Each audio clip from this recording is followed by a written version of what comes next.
Good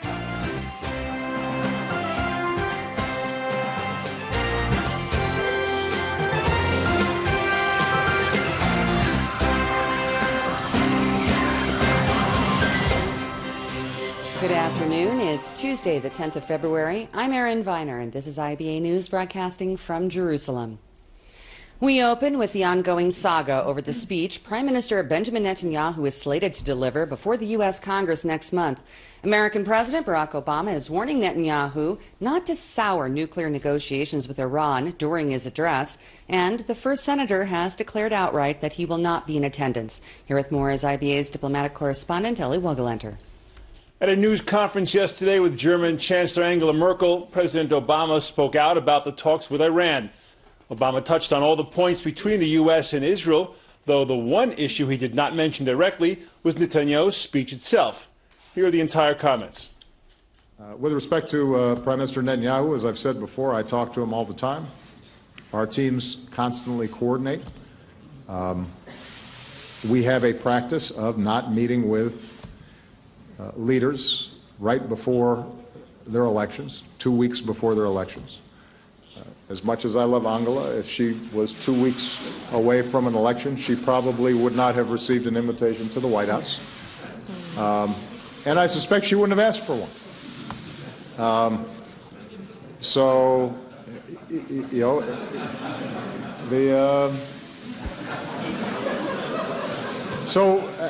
know, this is just, you know, some of this just has to do with how we do business. And I think it's important for us to maintain these protocols, because the U.S.-Israeli relationship is not about a particular party. This isn't a relationship founded on affinity between the Labor Party and the Democratic Party, or Likud and the Republican Party. This is the U.S.-Israeli relationship that extends beyond parties and has to do with that unbreakable bond that we feel and our commitment to Israel's security and the shared values that we have. And the way to preserve that is to make sure that it doesn't get clouded with what could be perceived as partisan politics. Whether that's accurate or not, that is a potential perception, and that's something that we have to guard against. Now, I don't want to be coy. The Prime Minister and I have a very real difference around Iran sanctions. I have been very clear, and Angela agrees with me, and David Cameron agrees with me, and the others who are a member of the negotiations agree that it does not make sense to sour the negotiations a month or two before they're about to be completed. And we should play that out. If, in fact, we can get a deal, then we should embrace that. If we can't get a deal, then we'll have to make a set of decisions. And as I've said to Congress, I'll be the first one to work with them to apply even stronger measures against Iran. But what's the rush? Unless your view is that it's not possible to get a deal with Iran, and it shouldn't even be tested. And that I cannot agree with, because as the President of the United States, I'm looking at what the options are if we don't get a diplomatic resolution. And those options are narrow and they're not attractive. And from the perspective of U.S. interests, and I believe from the perspective of Israel's interests, although I can't speak for, obviously, the Israeli government, it is far better if we can get a diplomatic solution. So there are real differences substantively, but that's separate and apart from the whole issue of Mr. Netanyahu coming to Washington. Netanyahu, meanwhile, said he was determined to go to Washington and address Congress. Speaking last night at a Likud rally for the Russian-speaking community, Netanyahu said that he was resolute to discuss in Washington Israel's objections to the emerging deal with Iran. At a time when there are those who are dealing with protocol and with party politics, in Munich, a bad deal with Iran is being formulated that will endanger the existence of Israel.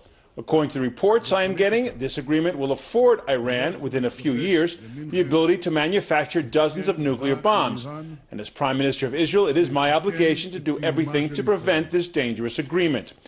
Meanwhile, we now have the first senator announcing that he will not attend the speech by Netanyahu.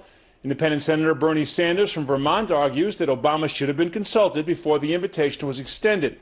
Two Democratic representatives, John Lewis of Georgia and Jim Clyburn of South Carolina, have already announced that they will skip Netanyahu's speech. Here's what Sanders told MSNBC. There is this controversy that's happening in Washington over the speech by Prime Minister Benjamin Netanyahu of Israel, who is coming to address a joint session of Congress. You were asked about that today at Brookings. I want to play back what you said. Are you thinking of not going? Yes. I'm not thinking. Have you decided yet, or are you? Yeah, I'm not thinking of not going. I am not going. I may watch it on TV, but I'm not going. Explain to us, sir, why you are not going to attend, and do you think that this was a move to try to embarrass the President of the United States on the part of John Boehner?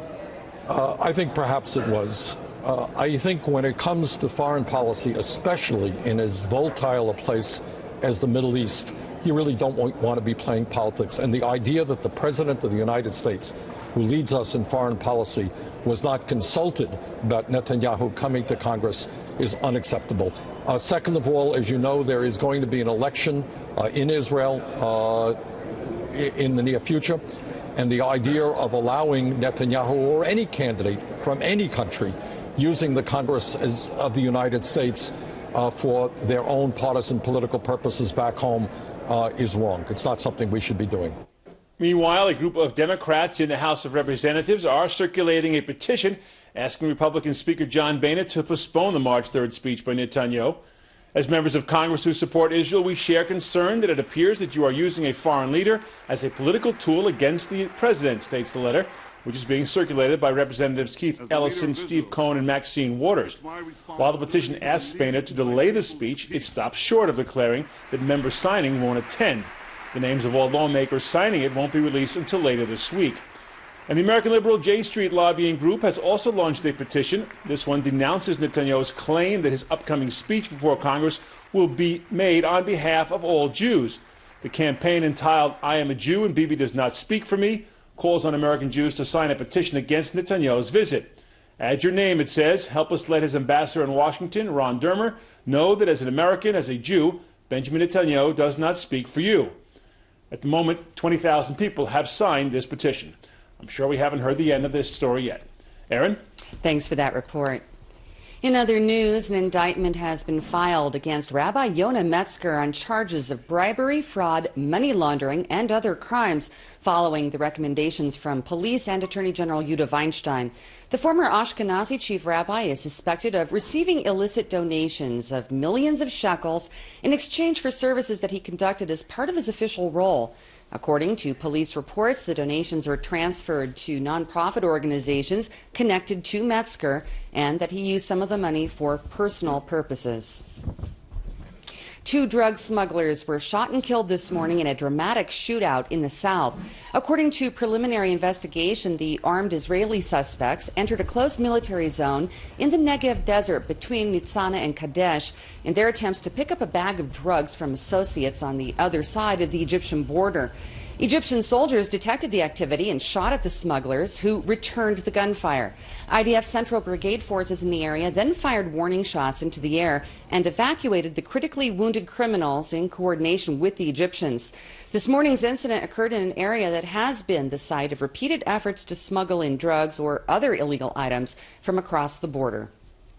Palestinian President Mahmoud Abbas is in Sweden for talks with the country's new prime minister in his continuing mission to further bolster international support of the Palestinian bid for statehood. The visit comes amid increasingly strained ties between Stockholm and Jerusalem after Swedish Social Democrat Prime Minister Stefan Löfven used his inaugural address last October to announce that his nation would become the first major European country to recognize Palestine. It is widely believed that Sweden is enacting a more aggressive foreign policy, including heightened criticism of Israel, as part of its ambitions to fill a temporary seat on the United Nations Security Council. During the Palestinian leader's visit to the Scandinavian country, he is expected to discuss ways to advance the peace process, as well as to sign a number of bilateral deals. And in related news, the Palestinian Authority has announced a ban on merchandise from 6 major Israeli companies. Starting tomorrow, products from Strauss, Tnuva, Osem, Elite, Prigat, and Jafora Tabori will no longer be sold in Palestinian shops. Russian President Vladimir Putin is currently on a 2-day visit to Cairo for talks with his Egyptian counterpart Abdel Fattah al-Sisi in attempts to improve Moscow's international image. Alexander Jen joins me now in the studio with more on the story. What's the latest? Well, Aaron, while U.S.-Egypt relations are still rocky, Putin is using the opportunity to bolster his standing in the region and send a message to the world. Marking his first visit in 10 years, President Vladimir Putin arrived in Cairo to a warm reception from his counterpart, Egyptian Abdel Fattah al-Sisi. The leaders jump-started the 2-day visit with a half-hour discussion and then hurried off to the Cairo Opera House. There, they watched a documentary on relations between Russia and Egypt. It served as a precursor to the coming days of discussion regarding bilateral ties between the two countries. On their list of issues to discuss is an increase in trade and military cooperation, as well as the conflict in the Middle East. Egyptians celebrated Putin's arrival with an outpouring of support as posters plastered the streets of Egypt. The country is currently experiencing strained relations with Washington, providing Putin with a window of opportunity to spread Russia's influence. Putin plans to propose the use of the ruble and the Egyptian pound for bilateral trade instead of the U.S. dollar. Additionally, there are talks of collaboration between newspapers in each country.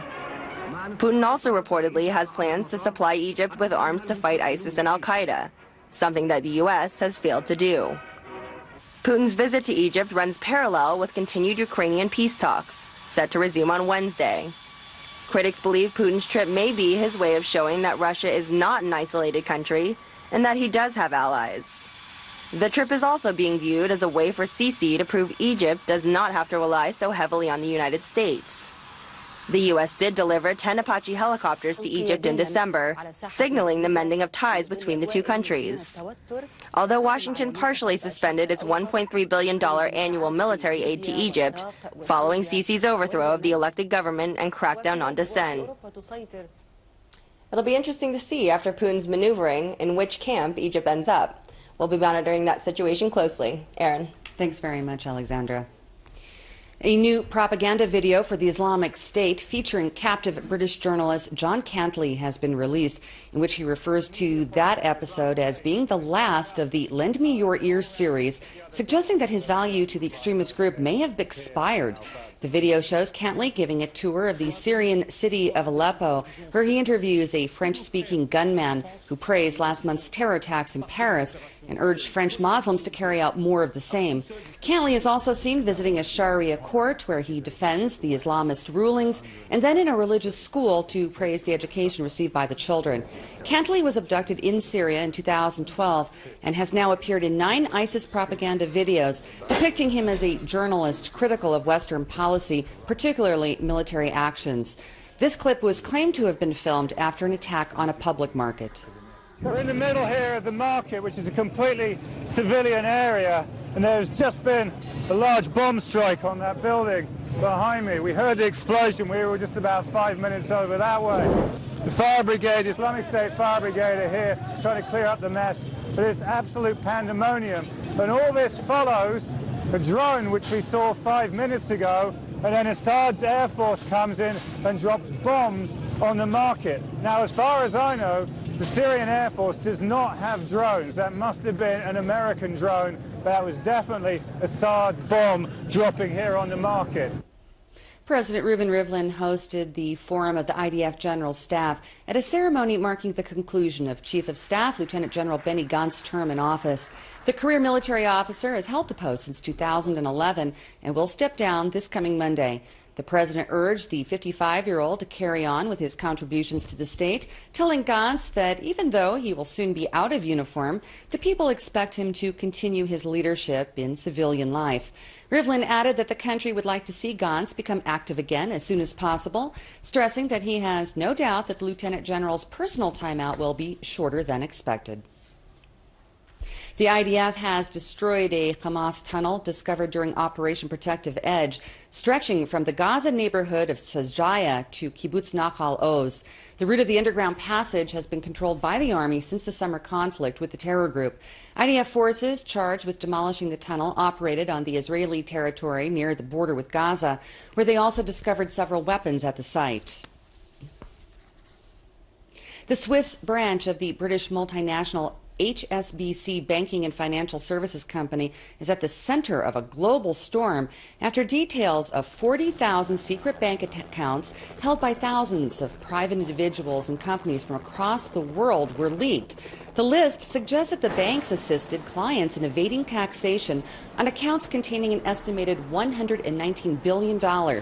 Names on the accounts, dating back to 2007, include members of royalty such as Jordanian King Abdullah, business, sports, and entertainment figures, including French Jewish comedian Gad El-Mali, as well as suspects with dubious drug dealings. Israel ranks 6th among the countries whose citizens deposited money in the bank, most notably billionaire Benny Steinmetz, who resides in Switzerland. Correspondence between the bank and some of its customers was among the documents in the Swiss leaks, which came to light after a cache of files was stolen by an information technology worker in 2007 and passed to the French authorities, sparking criminal probes in several countries. The British Guardian newspaper, BBC's Panorama program, and the Washington-based International Consortium of Investigative Journalists published the documents. Earlier this afternoon, IBA's Marko Dukavich discussed what government authorities can do to prevent tax evasion with the former chief economic advisor at the finance ministry, Hebrew University professor Avi Simchon, who said that while the Swiss leaks are sensationalist, regulations are already in place to ensure financial transparency. There is a report by the OECD titled "The Era of Bank Secrecy is Over," and indeed it is over.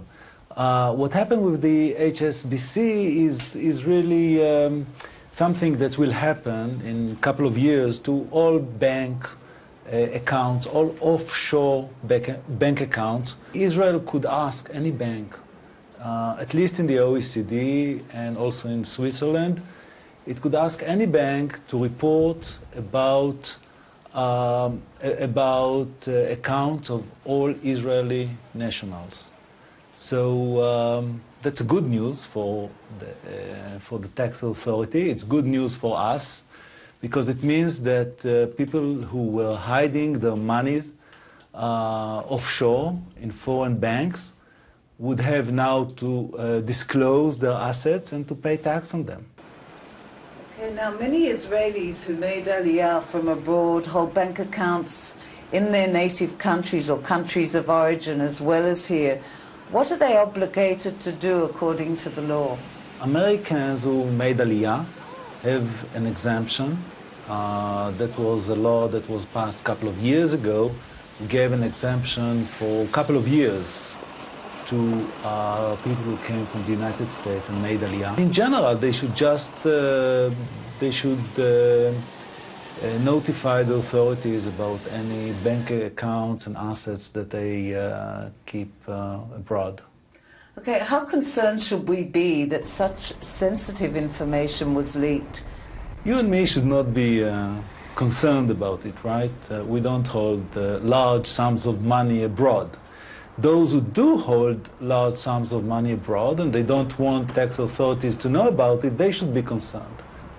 Do you think the recent leak will lead to new regulations being enforced? No, actually there has been a change and an ongoing process. As I told you, the OECD already declared the era of bank secrecy over. And that's as an outcome of a decision of the policymakers. The leaders of G20 agreed in 2009 to open all offshore accounts to tax authorities from all over the world. So why do you think this made such big headlines? There is the gossip aspect of it. All of a sudden we know how much this guy or that guy keeps in a bank account abroad. This is always very interesting. But as for the policy implications, this thing has already been decided a couple of years ago. Turning now to local basketball, and Maccabi Tel Aviv woke up from a first-half slumber to defeat Maccabi Haifa 74-70 at the Yad Eliyahu Arena last night for the team's 13th consecutive league victory.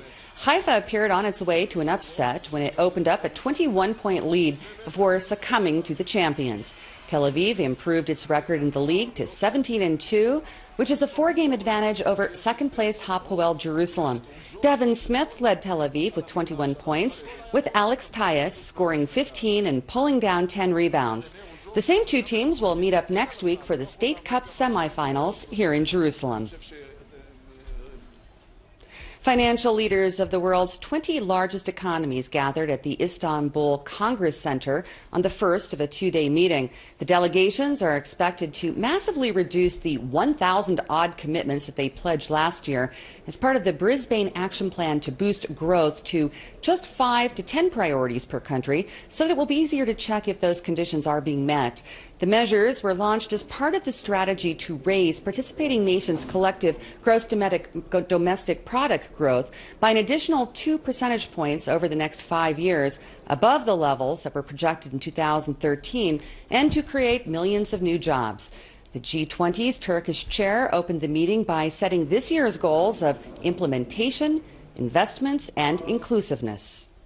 Overall, what is the very important and all-encompassing priority for the world and the global economy is actually confidence. How to repair confidence, how to build confidence more brick by brick, which is very essential for our consumers, which need confidence to spend. It is very important for our corporates, which do need confidence to invest. And it is very important for the financial sector, for banks and so forth, because they need confidence to lend. And in order to have higher rates of growth, confidence is going to be the key element for all the G20 countries and beyond throughout this year.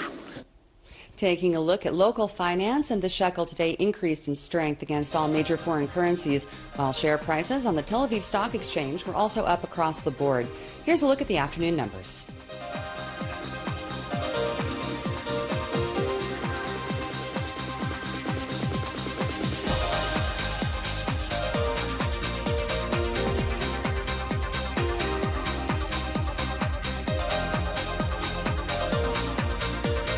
The IBA weather team tells us that our colder than normal temperatures will continue tomorrow as rain showers and thunderstorms in the north spread to the center of the country, with light snow on central mountain peaks by evening. We're also likely to see those extremely strong winds persist, causing sandstorms in the south and hazy conditions throughout the country. Here's the forecast, home and abroad, over the next 24 hours.